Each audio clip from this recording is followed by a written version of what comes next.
Well, this isn't how I thought this would start off. I've been taken back a little, not gonna lie. Alright, let's talk about the chapter and what happened. So, Kyora, being calm and reserved, says that his appearance is in a fighting stance. Which, I mean, to be honest, I thought it was. I was expecting Chihiro and Shiba to just go ham against Kyora and for them to fight, but no. His appearance is meant for something else. But before we get to that, he takes an interest in Chihiro's sacred blade. Of course, this is the first time he's seeing it in person, as he was already aware that it existed, and we know that he was just on the phone with somebody, I don't know who, and now it's in front of him. And Shiba, of course, being the observant man that he is, he noticed that Kyora already knew Chihiro's name, so clearly something is up.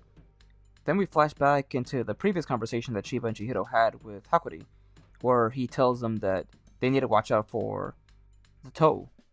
They're basically the Sasanami's clan's special forces, basically the 4 elite guards that protect Kyora. Everyone in the family looks up to them, so clearly they must be the strongest. And meanwhile, Shiba's like, well, if you encounter one of them, you can just ask them to chill, right? You know, your family.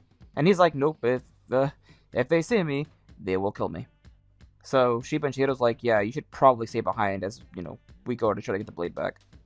Now, back to the present, Kyota's like, I'm glad you're here, that we finally met, blah, blah, blah.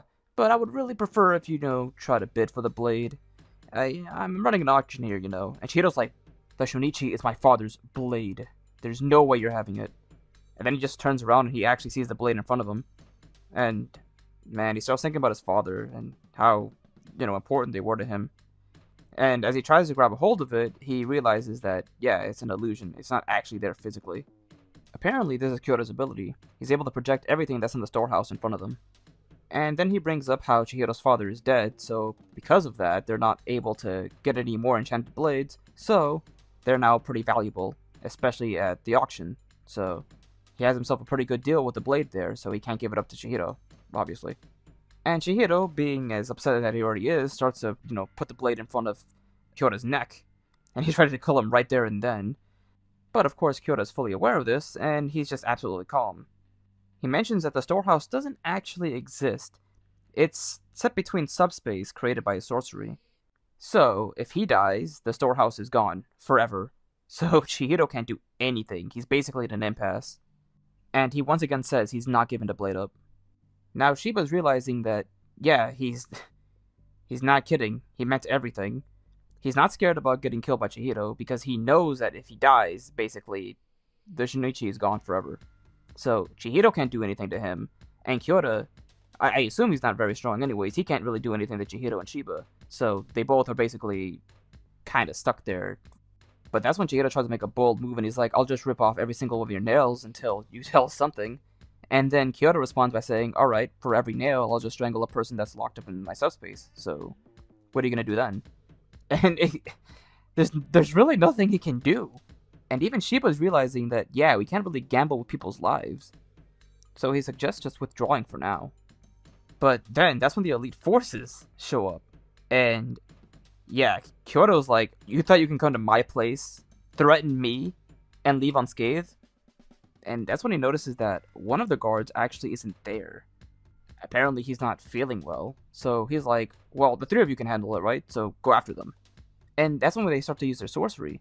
And this guy, the sorcery that he's using looks exactly the same as Hakuri tried to use a few chapters ago. So this time we'll actually get to see how it works. Meanwhile, Hino wants Hakuri to run some errands. And that was a huge mistake because right when he leaves, he encounters one of the elite guards. And he's like, Hakuri, I've been looking for you. And this man is just sweating a bucket. Holy God. So that's where the chapter ends. And I can't tell. Judging from this guy's expression, maybe he looks happy to see Hakuri. Either that or Hakuri's going to get kidnapped and he's done for. Like, I don't think he's going to die, but, he's definitely not in a good place right now. Or maybe. I don't know. It's like a 50-50, but oof. He should not have left that place. Though, overall, this isn't how I thought the chapter would go. Not that I'm saying it's a bad thing. Like, I don't think it's a bad chapter at all. It's just, I was kind of hoping to see Chihiro and Shiba fight. I know especially the community wants to see Shiba fight, me included. Like, we have stocks on this man. We gotta see them go up. Please.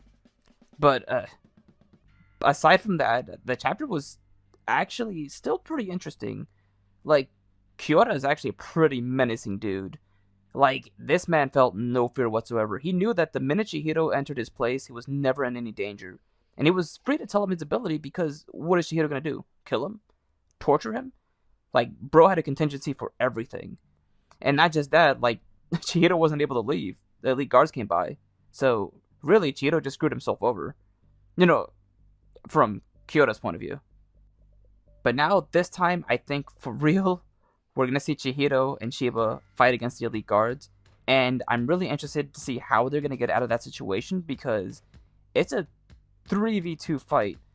Maybe 4, assuming that, Kyoto probably does something. I kind of doubt it, but you never know. He's probably just going to take it back and just see the fight from behind. But yeah, like I said, you never know.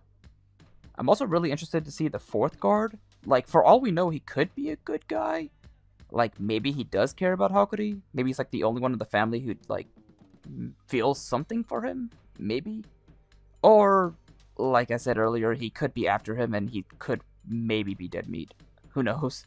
I am looking forward to the next chapter, though. And I'm really interested to see the Sasami family's elite guards' abilities.